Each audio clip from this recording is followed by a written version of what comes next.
So there's going to be this huge pool of wealthy clients for HSBC and your competitors to pull from. What is the target for this business? How are you going to grow it going forward? Thanks, Yvonne. Thanks, Tom, for having me. And the target of our business model is going back to number you just talked about. The household wealth in China has grown so rapidly, become the second largest globally.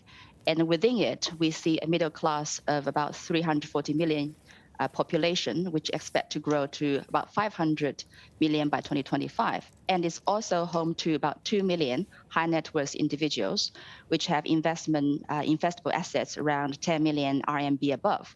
And that population is expected to grow to 5 million by 2025.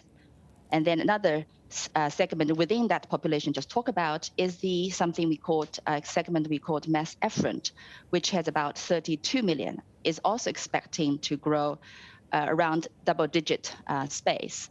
So that's the area that HSBC is focusing on, and we have announced to the market that we are going to invest $3.5 billion in the Asia Wealth and to become the #1 Asia Wealth manager in the market. Okay, the #1 Asia wealth manager in the market. What is the time frame for that? Roughly 5 years. And going back to specifically our China focus. So we look at the overall digital and also the growth of the wealth need in China. So we have decided to adopt a digital and people hybrid model. We are taking to the market a innovative digital hybrid financial planning service, which we develop based on our customer insights. And as you know, probably the only change is the only constant in China market is speed and change. The regulations changing, customer needs are changing. So actually creating a financial planning model, self-created together with our frontline and customer has been a core part of our success. And in terms of for Pinnacle, are you applying for any licenses in China to try to expand your product offering? And would you consider a JV, for example, with a domestic bank? So in terms of license, actually going back to probably the digital topic a bit, we have already got the first Fintech license as foreign financial institution in China. We established this Fintech company first month of this year in Shanghai. And we are aiming to use this Fintech license to push forward some of the innovation in the digital and people hybrid model, specifically going after for the service we provide for customers, also how we actually grow and nurture our financial planners.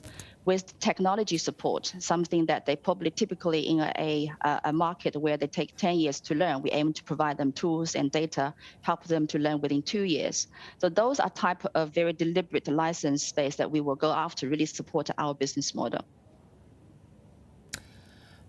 And you know, I think most banks like HSBC would agree with you, Trista, that China is just too big of a market to ignore. They have to, can't miss this opportunity, but being able to reap healthy profits, also win clients from top Chinese brokers, that's another thing, though.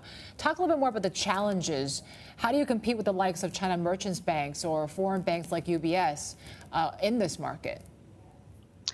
Well, obviously, opportunity is vast. So first of all, the scale, the market itself is big enough probably for everybody, because given the size and the growth rate I just talked about. But come back to definitely, you are so right. You have to be very deliberate in your strategy. You have to focus on the edge and differentiation. So we just using one example, how we actually develop our product services. Even though we have 160 years of experience on wealth management globally, we don't take our assumptions to China market.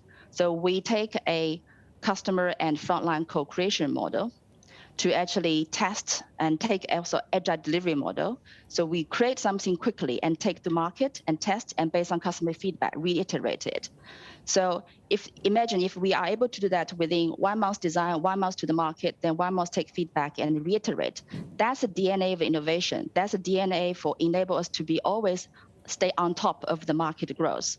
And I think that's something that will set us apart from the other players.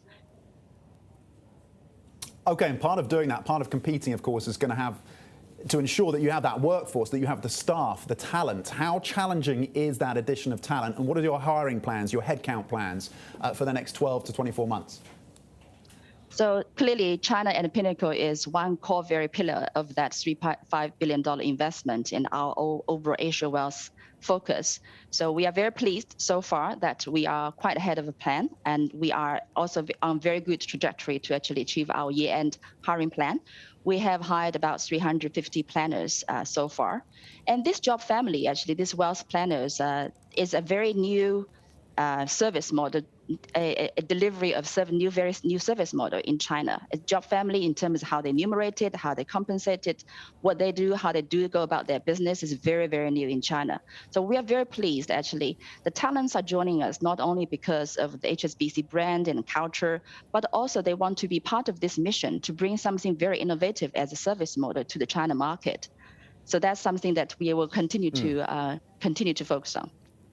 Okay, Trista, how significant do you think these changes are in terms of the China to Hong Kong Wealth Connect? And are you going to be able to leverage some opportunity there? Oh, absolutely, absolutely. As part of the overall growth momentum, I think we are seeing in the post-COVID world, the household growth we expect to see still going back to 8.5% by the end of the year. But we also see, particularly in specific zones like Greater Bay Area, because of the encouragement of the upcoming policies, we are seeing much more, even stronger growth potential. And Wealth Connect is just going to be just a start, and is a starting point, a much more accelerated growth in that particular special zone. And we obviously, HSBC, are very well positioned on the both sides of the border. And that's an area we also very actively working together with the government, taking the innovation on the services products to actually think about how to expand from Wealth Connect to, for example, Insurance Connect. Trista, HSBC has been caught in the crosswinds between the geopolitics with the U.S. and China, UK and China as well. How does Pinnacle weather through that? How does it impact your business, and what is the bank doing about it? I think our focus in China is go back to the only way to actually exceed customer expectation is to understand their needs and wants. So we invest very heavily about understanding that aspect of their needs. And we see post-COVID actually a change of certain mindset and certain behaviors. For example, and in China market, as you know, probably as of today, still have the highest saving rate of the world, 45% versus typically 25%. But we are seeing people start to think about, okay, there are actually probably more vehicles will be more valuable than just simply a saving product to help them from a rainy day. We also see there have been behaviors, a lot of active traders on stocks and mutual funds, but we're also seeing more interest to learn the upside and downside of different financial vehicles.